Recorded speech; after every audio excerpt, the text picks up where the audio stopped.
شکل سے وہی ہیں. تو آپ سوچیں کہ وہ کہاں کیسے تھے. وہ نہ زمین پہ تھے نہ وہ آسمان پہ تھے، بلکہ بیچ میں معلق تھے. تو میں کل بلکہ میں بستر میں تھی تو میں ایسے لیٹے لیٹے سوچ رہی تھی کہ معلق کیا کیا چیزیں ہو سکتی ہیں. زمین میں بھی نہیں ہے، آسمان میں بھی نہیں ہے، بیچ میں ہی ہے، اور رہتی بھی وہیں ہے، اور وہیں پر اپنی زندگی گزارتی. ان کا گھر بار بھی ہوتا ہے. پھر مجھے سمجھ آئی یہ جیسے چرند پرند ہیں، چڑیا ہے، کوے ہیں، طوطا ہے، ایگل ہے، بڑے بڑے قسم کے جو پرندے ہوتے ہیں، وہ سب کہاں رہتے ہیں؟ نہ وہ زمین پہ رہتے ہیں نہ وہ آسمان پہ رہتے ہیں. وہ کہاں رہتے ہیں؟ پہاڑوں کی چٹانوں میں ہوتے ہیں، درختوں کے اوپر اپنے گھونسلے بنا کر ہوتے ہیں. تو زمین آسمان کے بیچ میں معلق ہوتے ہیں. اسی طرح جیسے ہمارا جہاز جا رہا ہوتا ہے تو بیچ میں جا رہا ہوتا ہے. تو یہ ساری چیزوں پر کبھی کبھی غور کرنے کے لیے کائنات کے پاس ضرور جائیں.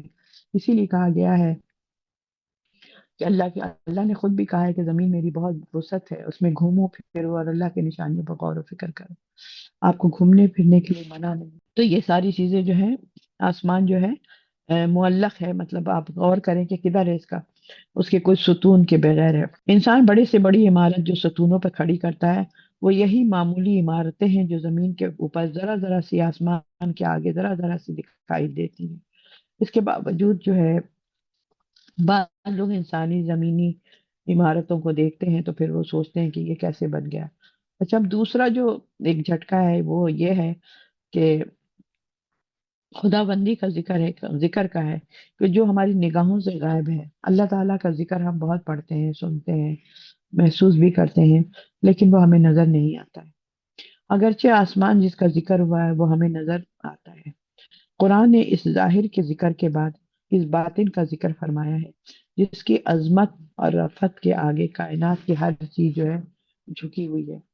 اس کی آنکھیں جو ہیں، کہتے ہیں نا، آنکھیں اس کو دیکھ نہیں سکتی، لیکن وہ نظروں کو پا لیتا ہے، وہ نگاہوں کو پا لیتا ہے. نگاہیں اس کو نہیں پا سکتی اللہ کو، لیکن اللہ نگاہوں کو پا لیتا ہے. وہ کیسے؟ جب ہم کائنات کو غور و فکر کرتے ہیں تو اللہ کو پتہ ہوتا ہے کہ یہ بندہ میری بڑائی بیان کر رہا ہے، میری کبریائی بیان کر رہا ہے، میرے بارے میں سوچ رہا ہے. تو اللہ کو ہماری نظریں، ہماری آنکھوں کے سے سب پتہ چل جاتا ہے کہ یہ مجھے ڈھونڈ رہا ہے، مجھ سے باتیں کر رہا ہے. ہم سارا وقت اپنے لوگوں کے ساتھ، اپنے رشتے داروں کے ساتھ، اپنے بچوں کے ساتھ ہر وقت باتیں کرتے رہتے ہیں.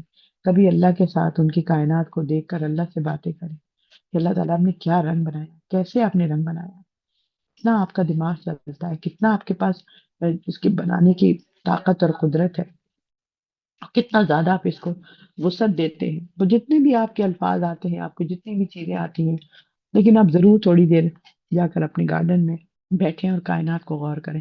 اچھا، اب اس میں یہ ہے کہ شمس و قمر بھی جو ہے نا، آسمان اور سورج اور چاند ستارے، آفتاب جو ہے، چاند ہے، یہ سب اللہ تعالیٰ نے انسان کے فائدے کے لیے رکھی ہیں. اس قدر عظیم ہے جس کے اندر وہ ہے، ظاہری عظمت کو دیکھ کر انسان ہکا بکا رہ جاتا ہے. اس سے ہر وقت انسان فائدہ اٹھاتا ہے، مگر پھر بھی ان کی اصل حقیقت سے ناشنا ہے. اللہ نہیں نظر آتا ہے اس کو. روزانہ اس کی چیزیں استعمال کر رہے ہیں، گھوم رہے ہیں، آ رہے ہیں، جا رہے ہیں، یہاں جانا ہے، وہاں جانا ہے، یہ چیزیں لانی ہے، وہ لیکن کبھی بھی غور و فکر نہیں کرتے، اللہ کو یاد نہیں کرتے. یہ کون لوگ کرتے ہیں؟ جو قرآن سے غافل لوگ ہوتے ہیں، ورنہ وہی اسی زندگی میں رہتے ہیں، ہر وقت باہر جا رہے، گھوم رہے ہیں، نظارے دیکھ رہے ہیں، سب کچھ ہے، لیکن ان کو پتہ نہیں کیوں اللہ یاد نہیں آتا. اور کچھ لوگ ہیں میرے ساتھ، ایک گئی تھی میرے ساتھ، ہم لوگ دونوں ایک دفعہ گاڑی میں جا رہے تھے. میں ان کو بار بار دکھا رہی تھی، میں نے کہا یہ دیکھیں، یہ کلر دیکھیں، یہ آسمان دیکھیں، یہ پھول دیکھیں، یہ درخت دیکھیں. وہ کہتی ہیں آپ اتنی چیزوں کو کیسے دیکھ لیتی ہیں؟ میں تو روز یہاں سے گزرتی، مجھے تو کچھ نظر ہی نہیں آتا. تو میں اب جا کے وہ بات مجھے ان کی کلک کر رہی ہے کہ بات بالکل صحیح بات ہے کہ انسان کس نظر سے دیکھتا ہے. ہر ایک انسان اللہ کو یاد ہر وقت نہیں کرتا ہے. اب ضروری تو نہیں کہ ہم قرآن پڑھ کے ہی اللہ کو یاد کریں گے، جانماز بچھا کر ہی اللہ کو یاد کریں گے. اب اتنا تو آپ لوگوں نے پڑھ لیا اور سمجھ لیا ہے. اگر ابھی بھی آپ ہم سب کی یہ عادت نہ بنی کہ ہم کائنات کو دیکھ کے، کوئی بھی چیز، چھوٹی سی چیز کو دیکھ کر، کچھ نہیں ہے، میں تو کارپیٹ کے اوپر ڈیزائننگ دیکھ کر بھی میں اس کو سوچ میں پڑ جاتی ہوں کہ اللہ نے کتنی دماغ دیا انسانوں کو، کیسی عقل دی ہے، کیسے کارپیٹ بنایا ہے ان لوگوں نے، کیا پھول بنائے اس کے اندر، کیا پوری لائن سے بنی ہوئی ہے پھول. یہ نہیں کہ کوئی ٹیڑھا ہے تو کوئی بیڑا ہے، کسی کا رنگ کچھ ہے کسی کا کچھ نہیں، ایک ہی جیسے. پھر مجھے یاد آتی قرآن کی وہ ساری آیتیں کہ جب انسان نے اللہ کو بنایا تھا، وہ سوری، جب اللہ نے انسانوں کو بنایا تھا تو آدم علیہ السلام کو، تو پھر ان کو علم کے ذریعے سے فرشتوں سے کہا کہ یہ سب چیزوں کے نام بتاؤ. انہوں نے کہا نقش پاک تو آپ کی ذات ہے، ہمیں تو کچھ بھی نہیں پتا، ہمیں بس یہی پتا ہے کہ اللہ ہے اور ہمیں سبحان اللہ کے لیے کہا گیا. آپ کی حمد و ثنا کے سوائے ہم تو کچھ بھی نہیں کہہ سکتے. اسے کیا کہتے ہیں؟ آدم علیہ السلام کو اللہ تعالیٰ نے ساری باتیں سکھائی اور پھر کہا کہ ہاں اب اس کے نام بتاؤ آدم. آدم نے فٹافٹ بتانا شروع کر دیا، یہ پہاڑ ہے، یہ سمندر ہے، یہ دریا ہے، یہ پھول ہے، یہ درخت ہے، یہ فلانا ہے، یہ انسان ہے، اور یہ ہے، اور وہ ہے، اور یہ ہے، اور وہ. تو انسان کو اللہ نے علم دیا، اللہ نے عقل دی. تو یہ کارپیٹ پہ جو اتنی زبردست قسم کے پرنٹ ہے، یا زمینوں پر ہے، یا کہیں پر بھی کوئی چیز جو آپ دیکھتی ہیں، ٹائل بھی، آپ واش روم میں بھی جائیں تو آپ کو ٹائلیں نظر آتی ہیں، کیا اس میں حسین خوبصورت ٹائل ہوتے ہیں بات بات. پھر انسان بیٹھا بیٹھا سوچ میں پیالا جاتا ہے. آپ بولیں گے کہ لوگ باتھ روم میں غور و خوض کر رہے ہیں. کیوں نہیں غور و خوض؟ مومن کے تو اللہ تعالیٰ نے کہا ہے کہ وہ اٹھتے بیٹھتے لیٹتے کروٹ کے بل بھی ہوتا ہے تو مجھے یاد کرتا ہے. کیسے یاد کرتا ہے؟ قرآن صرف پڑھنا تو نہیں ہوتا ہے نا. ہم صرف قرآن پڑھنے کو ہی سمجھتے ہیں کہ ہم اللہ کے ذکر کر رہے ہیں. ہم یہ سب چیزوں کو غور کر کے اللہ کے ذکر کر رہے ہیں. میں اس دن بھی اپنے بچوں سے کہا تھا، میں نے کہا جتنی چیزیں تمہیں بھی باہر نظر آ رہی ہیں، کسی ایک کا نام لے لو، میں اس کی آیتیں بتاتی ہوں جس کے بارے میں اللہ تعالیٰ نے کیا کہا، اس کے بارے میں کیا کہا. پتے جھول رہے ہیں تو اس کے بارے میں، پہاڑ ہیں تو اس کے بارے میں، پتھر ہیں تو اس کے بارے میں، ہر ایک کے اوپر کوئی نہ کوئی قرآن کی آیتیں آپ جاتی ہیں سامنے. اسی طرح میری ایک دوست مری گئی تھی وہاں سے، اس نے مجھے تصویریں کھینچ کے بھیجی کہ دیکھیں میں یہاں آئی ہوئی ہوں، زبردست موسم ہے اور ایسا اور ویسا ہے. میں نے کہا چلے اس آسمان پر اور اس پہاڑوں پر اور یہ درختوں پر، یہ سین کے اوپر مجھے آپ 3 یا 4 آیتیں بھیجیں. لو بھائی ان کی تو ہوا نکل گئی، وہ تو ایک بھی نہ بتا سکی. تو اس کا مطلب ہے ہمارے قرآن کے ساتھ بھی وہ رشتہ مضبوط نہیں ہے. صرف ہم پڑھ لیتے ہیں یہاں پر، اگر مضبوط کریں تو پھر بولنے والے بھی بنیں گے. بولنے والے جو لوگ نہیں بنتے ہیں، اس کا مطلب ہے وہ ابھی تک ایک کھو کے اندر بیٹھے ہوئے ہیں. ٹھیک ہے، اپنے اوپر ایک مکڑے کو ویسے بنایا ہوا جالا اور اس کے اندر چھپ کے بیٹھے ہوئے ہیں. تو یہ کوئی عقل مندی نہیں ہے. باہر نکلیں. اور کوئی اتنی بڑی چیز مشکل نہیں ہے، آسمان پہ نظر ڈالیں، ادھر ادھر نظر ڈالیں، ہر چیز نظر آ جائے گی. اصل میں بات یہ ہے کہ آپ کا عقیدہ کتنا مضبوط ہوا ہے اور اللہ سے آپ کا لنک کتنا زیادہ جڑا ہے. ساری بات ہی یہی کہ اللہ سے لنک کتنا زیادہ جڑا ہے. اس کا مطلب ہے ہمارا لنک ابھی تک اتنا اسٹرانگ ہوا ہی نہیں. ایسا نہ ہو کہ بس ہم صرف اپنی اس نیت سے آتے ہیں کہ لوگ ہمیں واہ واہ کریں گے، یا ہم لوگوں کو بتائیں گے کہ یہ میں کلاس اٹینڈ کرتی ہوں، میں یہ ہوں، میں وہ ہوں. ایسا نہ ہو جائے. تو میری پیاری بہنوں، امید کرتی ہوں کہ آپ لوگ ایسی حرکتیں نہیں کریں گی. اللہ کے ساتھ قریب ہو جائیے، اللہ کی قربت محسوس کیجیے، ان آیتوں کو اپنے اندر آبزرو کیجیے. جیسے ابھی ہماری نشاد بہن کہہ رہی تھی، اللہ تعالیٰ ہم سب کو غور و خوض کرنے والا بنائے. اچھا، اس کے بعد یہاں پر سورج چاند کے بارے میں بھی حکمت تدبیر الہی کیا ہے. اللہ تعالیٰ کی حکمت کیا ہے؟ تدبیر کے سامنے آ کے اللہ سامنے کھڑا ہو جاتا ہے. یعنی اس سب کی ایک حدود مقرر کر دیا اللہ نے، ایک حد مقرر کر دیا. نہ یہ ادھر کراس کر سکتا ہے، نہ یہ ادھر کراس کر سکتا ہے. نہ سورج پہلے نکل سکتا ہے، نہ سورج بعد میں نکل سکتا ہے. نہ سمندر کا پانی جو کھارا اور میٹھے کو اللہ تعالیٰ نے ایک ساتھ بہایا ہے، نہ وہ اس کے ساتھ مل سکتا ہے، نہ وہ اس کے ساتھ مل سکتا ہے. ہر ایک کا اللہ تعالیٰ نے ایک سسٹم بنایا ہے. اگر ہم بچے ہیں تو ابھی ہم بچے رہیں گے کچھ سالوں تک، اس کے بعد ہم جوان ہوں گے، اس کے بعد ہم 1.5 عمر کے ہوں گے، اس کے بعد ہم بوڑھے ہوں گے. اس کے بعد بتدریج ہم اپنے منزل کو اپنے طے کرتے ہوئے چلے جائیں گے. تو اللہ تعالیٰ ایک مقررہ حدود کے ساتھ ساتھ اپنے آپ کو ساتھ چلاتے ہیں، اور یہ سب ایک دوسرے کے اوپر سکتے ہیں. سورج چاند ستارے رات کو ڈھانپ لیتی ہے، دن کو پھر اجالا کر دیتی ہے. یہ ساری چیزیں ہم جو قرآن میں پڑھتے رہتے ہیں. اب یہاں پر بتایا جا رہا ہے کہ دنیا سے آخرت پر استدلال کیا ہے. دنیا سے آخرت پر استدلال کیا ہے کہ تاکہ تم، اللہ تعالیٰ فرماتے ہیں کہ لعلکم بلاقاء ربکم توقنون، یعنی کہ تاکہ تم اپنے رب کی ملاقات پر ایمان لاؤ. یعنی جب تم آیات قرینہ، آیات کائنات کی آیات کو جب تم دیکھتے ہو تو اس کی یقین پر تم پہنچ جاتے ہو کیا ہے. اور اس کائنات ارض و سما کو خالق کائنات کے ہاتھ نے ایجاد کیا ہے. اور پھر قرآنی آیات نے ہمیں تفصیل سے بتایا ہے کہ ان آیات کائنات کے پیچھے کون سی حکمت اور تدبیر کار فرما ہے. ہم لوگ اس عالم کو دیکھتے ہیں کہ تقدیر اور اس کے استحکام اور ضبط کو دیکھ کر خود بخود اس نتیجے پر انسان پہنچ جاتا ہے کہ اسے دنیاوی زندگی کے بعد کائنات پھر اپنے خالق کی طرف لوٹے گی تاکہ انسانی اعمال کا حساب و کتاب سامنے آئے گا اور اچھے اور برے کی جزا اور سزا مرتب ہوگی۔ جیسا کہ ہم نے آج سورہ ملک ہم نے شروع کی ہے، اس میں بھی ہم نے یہی پڑھا ہے کہ میں تمہاری زندگی اور موت میں نے اسی لیے ایجاد کیا، پہلے موت کا ذکر ہے پھر زندگی کا، تاکہ میں تمہیں موت دیتا ہوں پھر میں تمہیں زندگی دوں گا۔ یعنی یہاں دنیا میں ہم مر گئے اور پھر ہم دوبارہ وہاں پر زندہ ہوں گے، اور اب ہم ہمیشہ کے ہمیشہ زندہ رہیں گے۔ لیکن اللہ نے ہمیں دنیا میں کیوں بھیجا ہے؟ تاکہ ہم تمہاری آزمائش کریں کہ تم میں سے بہتر عمل کون کرتا ہے، اور اس کے بعد وہاں جا کر اس کا رزلٹ ہوگا۔ یہ ہمارے دنیا امتحان گاہ ہے، ہم امتحان گاہ کے میدان میں کلاس روم میں بیٹھے ہوئے ہیں اس دنیا میں، اور اس کے بعد ہم یہاں سے سب کچھ لے کر اپنی فائل بند کر کے چلے جائیں گے آخرت میں، اور وہاں پہ جا کے ہماری جزا و سزا کا وہ ہوگا۔ اسی طریقے سے اللہ تعالیٰ ایک جگہ پر فرماتے ہیں، اور وہی تو ہے آیت نمبر جس میں ہے 3 میں، اور وہی تو ہے جس نے زمین کو پھیلایا اور اس میں پہاڑ اور دریا رکھ دیے اور ہر قسم کے پھلوں سے اس کے جوڑے جوڑے بنائے، وہ رات کو دن پر ڈھانپ دیتا ہے، بلا شبہ سوچ بچار کرنے والوں کے لیے اس میں بہت بڑی نشانیاں ہیں۔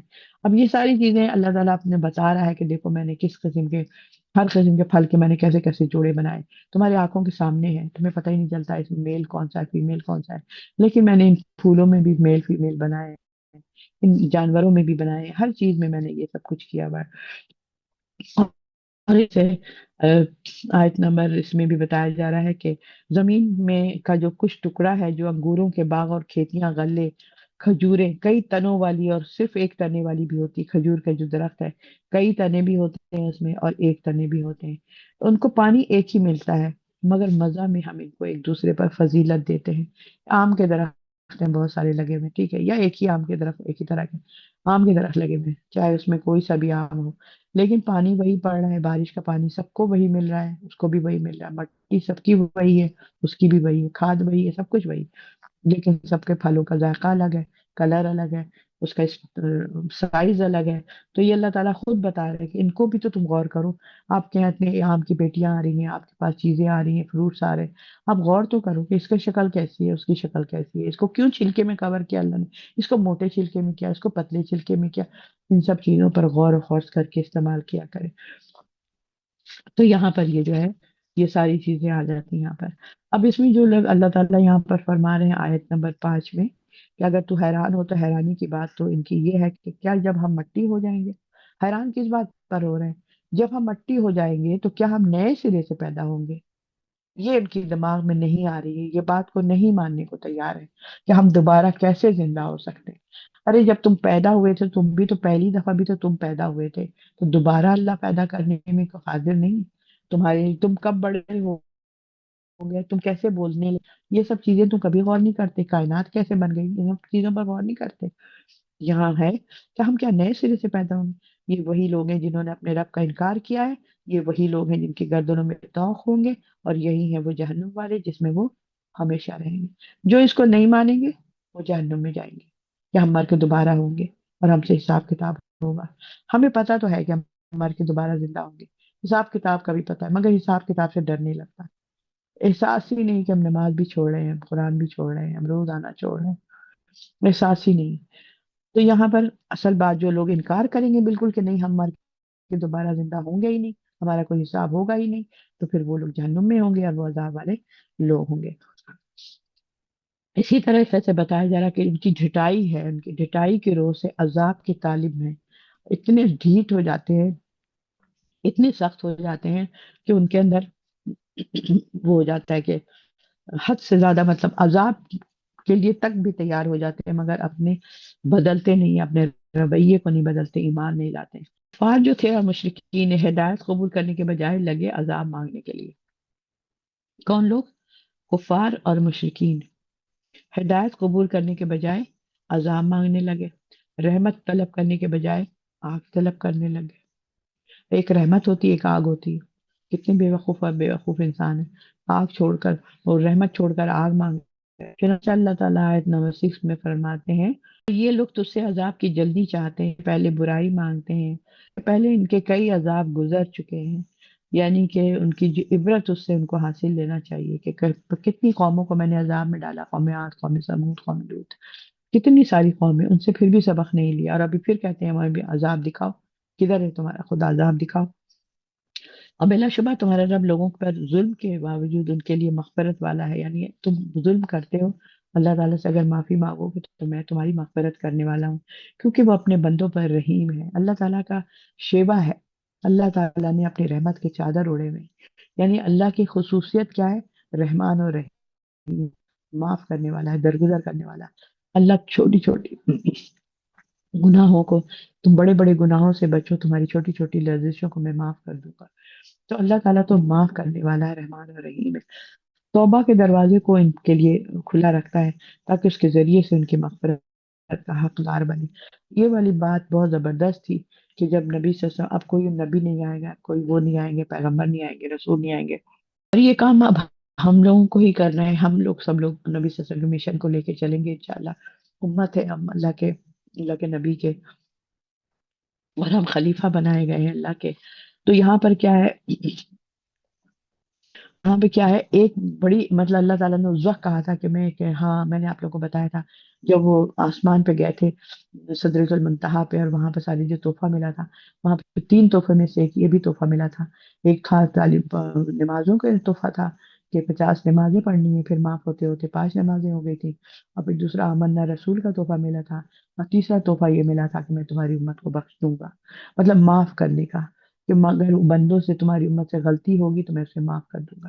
تو مغفرت کا بھی ایک ہمیں تحفہ ملا تھا وہاں سے، تو وہ میں نے ایک دفعہ پڑھا تھا، میں نے آپ لوگوں کو بتایا بھی تھا، تو مجھے بہت اچھی لگی تھی، ہمیشہ یاد دلا دیا کرے، اور اللہ تعالیٰ آپ کا بہت بخش، الحمد للہ کہ آپ نے مجھے یاد دلا دیا۔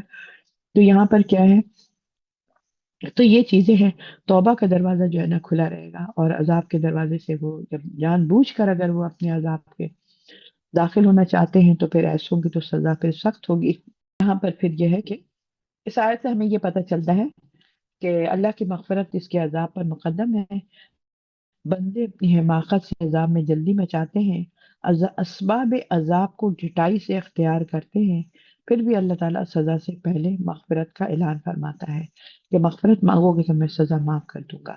مطلب یہ کہ اللہ تعالیٰ بندوں کی بھلائی چاہتے ہیں، مگر بندے اپنی حماقت اور اپنی برائی کا انتظام کرتے ہیں۔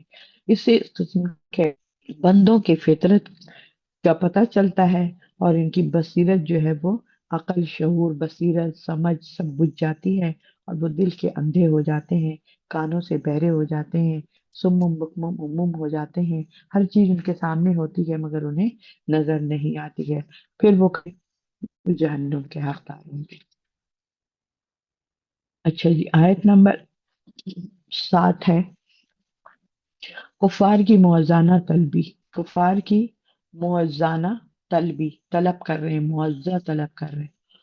آیت نمبر 7 میں اللہ تعالیٰ فرماتے ہیں، اور کافر کہتے ہیں کہ کیوں نہ اتاری گئی اس پر، پیغمبر صلی اللہ علیہ وسلم پر، کوئی نشانی اس کے رب کی طرف سے، بلا شبہ تو خبردار کرنے والا ہے اور ہر قوم کے لیے ایک رہنما ہوتا ہے۔ یعنی کہ کافر کیا کہتے ہیں، کیوں نہ اتاری گئی اس پر پیغمبر صلی اللہ علیہ وسلم کی نشانی ان کے رب کی طرف سے، بلا شبہ تو خبردار کرنے والا، آپ تو نبی صلی اللہ علیہ وسلم خبردار کرنے والے ہیں۔ ہر قوم کے لیے ہم نے ایک رہنما ہوتا ہے، ہر قوم کے لیے ایک رہنما ہے۔ اب نبی صلی اللہ علیہ وسلم کی آخری امت تھی، آخری قوم تھی، نبی صلی اللہ علیہ وسلم کا جتنا دن دنیا میں کام تھا اللہ تعالیٰ نے ان سے کام لے لیا، اب یہ کام ہمارے اور آپ کے سپرد کر دیا گیا۔ آیت کا منشا یہ ہے کہ کافر منہ مانگے معجزہ چاہتے تھے، ورنہ آیات نبوت اور رسالت تو بے شمار ہیں جو ان کے ارد گرد کائنات میں دی ہوئی ہیں۔ یہ لوگ ان کائناتی آیات پر غور نہیں کرتے، جیسے ابھی ہم نے آپ کو شروع میں بتایا کائنات کو کتنا غور کرنا چاہیے۔ ان لوگوں نے کیا کیا، اللہ کی کائنات میں اللہ تعالیٰ ہر جگہ پھیلا ہوا ہے، مگر ان لوگوں نے کائناتی آیت پر غور نہیں کرتے۔ اگر ہم بھی غور نہیں کریں کائناتی آیتوں کے اوپر تو ہم پر بھی تف ہے، پھر اس کا مطلب ہے رسول اللہ صلی اللہ علیہ وسلم کے بے شمار دیگر معجزات کی طرف بھی نہیں دیکھتے، اور صرف وہ اناز رکھتے ہیں کہ ہر شخص اپنے ہی منہ مانگا معجزہ طلب کر رہا ہے، ہر انسان اپنا اپنا معجزہ دکھاؤ، معجزہ دکھاؤ، معجزہ دکھاؤ، کیا معجزہ دکھاؤ۔ اگر اللہ تعالیٰ نہ چاہتا تو پیغمبر معجزہ نہیں دکھا سکتے ہیں۔ پیغمبر کا اصل کام کیا ہے، لوگوں کو خبردار کرنا۔ پیغمبر کا اگر کوئی آپ سے پوچھے کہ پیغمبر کا اصل کام کیا ہے، لوگوں کو خبردار کرنا۔ وہ بشیر ہے، وہ نذیر ہے، وہ نذیر ہے، وہ ہادی ہے، ہر قوم میں ہوئے ہیں، اور یہ کوئی حیران نہیں ہے۔ آیات معزات براہ راست اللہ تعالیٰ کے اختیارات میں ہیں۔ آیات معزات یہ سب تو اللہ کے اس میں ہے نا، لیکن جو رسول نے کیا کیا، بشیر ہے، وہ نذیر ہیں، لوگوں کو خبردار کر رہے ہیں۔ معزہ تو خود سے نہیں دکھا سکتے، اللہ بتا سکتے ہیں۔ تو اسی طرح نبی صلی اللہ علیہ وسلم کی رسالت بھی عام ہے، ہر قوم و ملت کے لیے آپ سے فقط ہدایت طلبی کا کام ہونا چاہیے، نہ کہ معزہ طلبی۔ ٹھیک ہے، معزہ کے لیے طلب مت کرو، آیات کی طلبی کرو کہ آیات بتائیں کہ اللہ نے کیا بتایا۔ تو یہ ہے اصل میں چیز، بس یہ ختم ہوتا ہے۔ انشاءاللہ تعالیٰ اگلی دفعہ 8ویں آیت پڑھیں گے۔ آخر الدعوانا الحمدللہ رب العالمین، ربنا تقبل منا